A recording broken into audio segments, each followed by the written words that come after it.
John in Los Angeles. Hey, John, what's on your mind?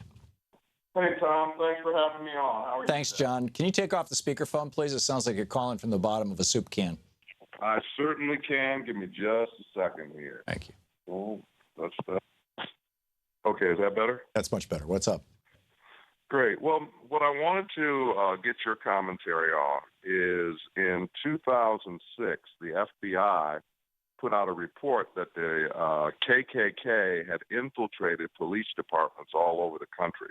Yes. And it appears to me, I haven't seen any follow-up from any politician or organization to say what they were going to do about this infiltration.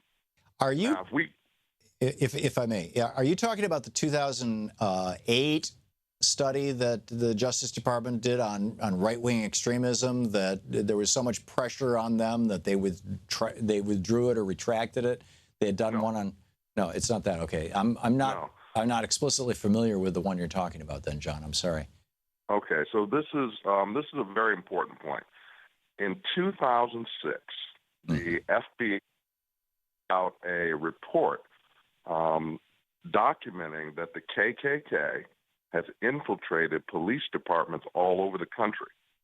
And if you Google right now simply KKK and police departments, there's listings on Google of KKK members that have been exposed within police departments all over the country. Yeah, okay, I've got the report right here.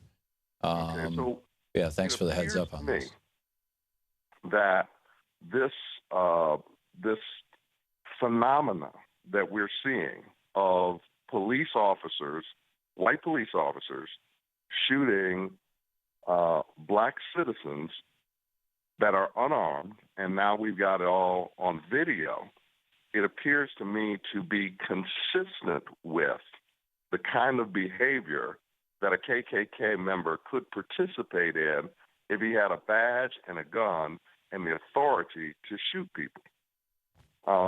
So I'd like to get your commentary on the possibility that this is happening and on the importance of this type of report saying that these people are, in fact, in our police departments, and our police departments are right now participating in behavior that would be consistent with their presence in the police department, and that perhaps what we need to be doing is starting to look into our police departments and find out, do we have KKK members in the police department right now? Well, clearly we do. What is the effect in community policing on people of color if KKK members are members of the police department? Well, in 2006... I'll let that go and I'll let you comment. This is from an article in the Grio in 2014.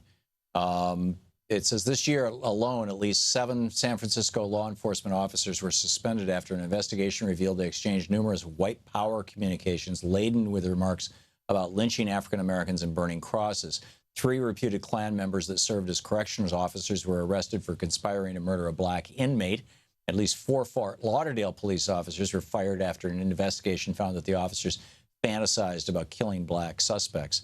So, there's a great article about this by Chi-Town Kev over at Daily Kos on May 21st, 2015, Thursday, May 21st. And wow, yeah, it makes perfect sense to me. But it's not just that. I mean, we have to go back to this larger issue that, particularly in the South, many of today's, organized police forces literally started out as slave patrols, and just continued to carry that job essentially of maintaining white supremacy, white control, white power. Continued that after the Civil War, continued that through Reconstruction, continued that through Jim Crow, continued that, right to this day. And whether they even explicitly know that or not, that's the culture that they're seeped in. That's the history of the institution that they're seeped in. So, yeah, John, this is something that needs to be dealt with, and it needs to be dealt with in a big and systemic way. And And stop and frisk is not the answer. How do we go about if the FBI, which is one of the biggest institutions that we have, has already put out this report? It's been 10 years. And so we can only assume that unless the policeman has retired over the last 10 years, that the people that they spotted 10 years ago are still there. Well, many of them were actually KKK fired. Infiltration. Many of them were fired when they were outed. But yeah, it's, you know, the KKK infiltrating police departments is a small piece of a much larger issue, which is police departments being used as essentially instruments of white oppression. And that has been going on in this country from day one. I mean, it was part of the founding of this country.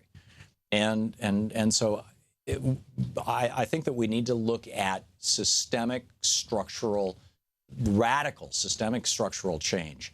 If the country of Germany, which is, I think 53 million people, and we're at 230, so it's about 1/5 the size of the United States, maybe a little more than a quarter the size of the United States. In all of 2013, in all of 2014, the German police shot and killed 0 citizens, 0. And in the United States, just this year, the police have killed in this country over 730 people. And this should, you know, in Great Britain, a police officer can't even get a gun for several years after they've been hired. There's a long training and apprenticeship period, plus, you know, very, very high standards for policing. And that's true of most of Europe, because they don't have this history of their police being their slave patrols.